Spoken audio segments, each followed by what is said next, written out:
안녕하세요. 구름이입니다. 구독과 좋아요 부탁드립니다. 바이에른의 선수단은 최근 몇 달 동안 그 폭이 그리 인상적이지 않았습니다. 그렇기 때문에 클럽은 겨울에 팀을 개선하기를 원합니다. 그러나 빌트에 따르면 바이에른을 떠날 후보도 2명 있습니다. 이적 실패한 부나사르 외에도 민헨은 슈퍼모팅과도 결별할 수 있습니다. 이유는 두 베테랑 선수의 계약이 시즌이 끝나면 만료되기 때문입니다. 따라서 바이에른은 겨울에만 이적료를 받을 수 있습니다. 1월에 새로운 스트라이커를 찾고 있으며 에릭 막심 슈퍼모팅에 대해 문의했습니다. 그러나 초기 문의 후 아인트라흐트가 재정적으로 이적을 감당할 수 없다는 것이 금방 밝혀졌습니다. 슈퍼는 바이에른에서 연간 1,000만 유로 이상의 연봉을 받고 있으며 이는 프랑크푸르트의 임금 구조를 깨뜨릴 수 있습니다. 바이에른은 1월에 적절한 제안을 받으면 슈퍼에게 수수료를 받을 수 있는 마지막 기회가 될 수 있기 때문에 슈퍼를 매각할 의향이 있습니다. 내년 여름 이후 계약 연장 가능성은 낮습니다. 센터 포워드 포지션에는 해리 케인과 마티스 텔이 포진하고 있습니다. 지난 겨울 계약을 1년 연장한 슈퍼모팅은 사우디와 카타르에서 여러 팀이 관심을 보이고 있다는 소문도 돌고 있습니다. 궁극적으로 사막으로 이적할지 여부는 곧 결정 날 것입니다. 르로이 사네는 리버풀과 같은 다른 명문 클럽에 초점이 된 지 오래입니다. 이로 인해 바이에른은 값비싼 연장 계약을 맺거나 공격수가 자유이적으로 팀을 떠나야 한다는 압박을 받고 있습니다. 문제는 바이에른이 사내를 유지하려면 재정적으로 더 많은 지출을 감당해야 한다는 것입니다. 사내가 경기장에서 한동안 그리고 무엇보다도 꾸준히 보여줬던 특별한 클래스는 이미 다른 곳에서도 인정받은 지 오래입니다. 예를 들어 위르겐 클롭과 리버풀이 그렇습니다.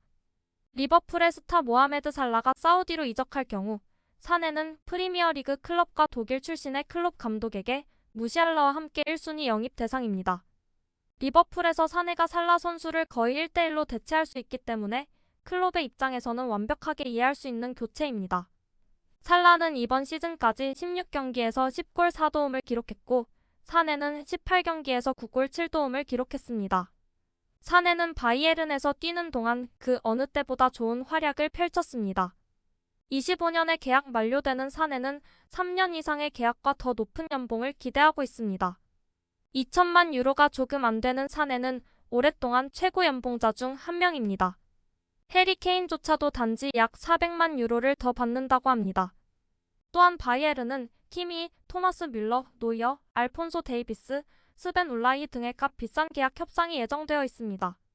바이에른은 연봉 구조의 균형을 유지해야 하지만 적어도 감독에게 중요한 것은 사내가 클럽을 떠나서는 안 된다는 것입니다. 이 보도의 팬들은 사내는 문제없이 편안하게 바이에른에서 선수 생활을 할 것이라 하네요. 문제는 사실 문제가 없다는 것입니다. 사내의 계약은 1년 반 더 남아있기 때문에 바이에른은 다음 시즌에도 이 핵심 선수에 대한 계획을 세울 수 있습니다. 대단하지 않나요? 사내와 계약이 남아있는데 다른 구단이 사내에게 관심을 보이지 않는다면 문제가 될 수 있습니다. 하지만 지금처럼 관심 있는 구단이 사방에 있습니다. 바이에른의 현 상황이 정말 멋지네요. 그런데 사내가 실제로 계약을 연장하지 않고 자유이적으로 떠나더라도 장기적으로 바이에른이 흔들리지는 않을 것입니다. 또한 하만을 금융 전문가로 활용할 수도 있습니다. 며칠 전에 그는 계산을 했습니다. 전문가든 아니든 저는 대차대조표에 관여해서는 안 된다고 생각합니다.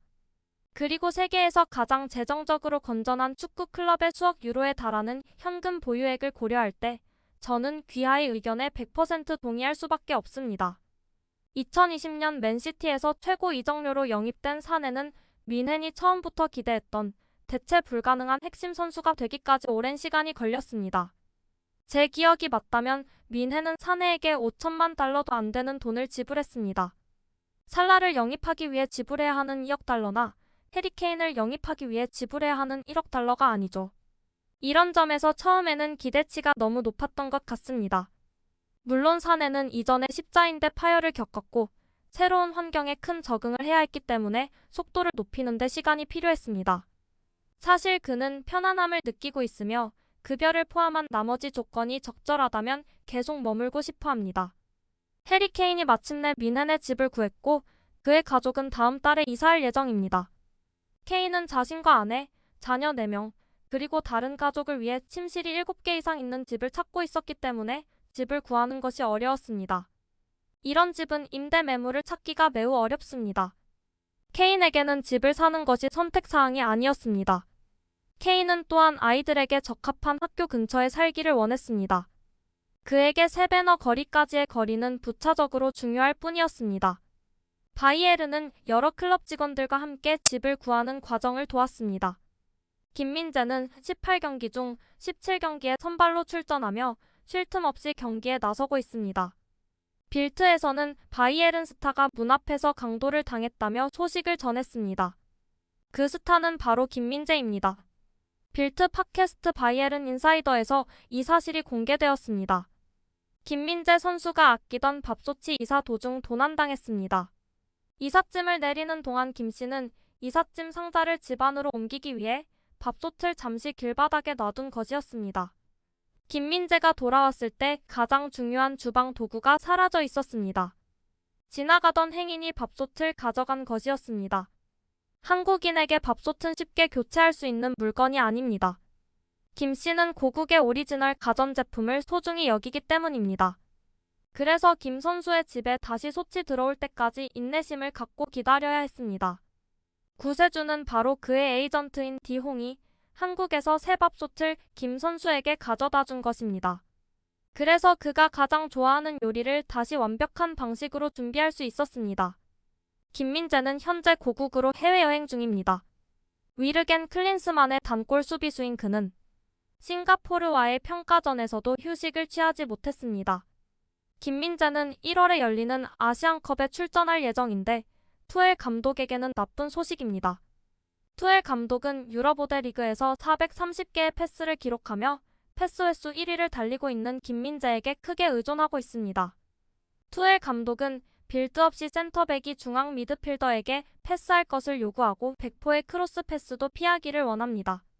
김민재가 새로운 스타일에 완전히 적응하려면 아직 시간이 필요합니다. 이제 그는 적어도 집에서만큼은 문제를 해결했습니다. 한국에서 온 밥솥 덕분입니다. 바이에른에서는 1월에 다이어에게 관심 있다는 보도가 나오는 가운데 로마의 무리뉴 감독이 토트넘에 특별 요청을 했다고 합니다.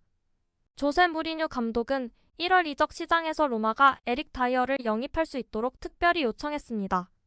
최대 400만에서 500만 유로는 토트넘의 매각을 설득하기에 충분할 것이라는 믿음입니다.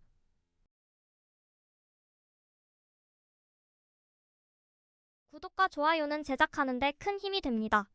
감사합니다. 다음에 또 보아요.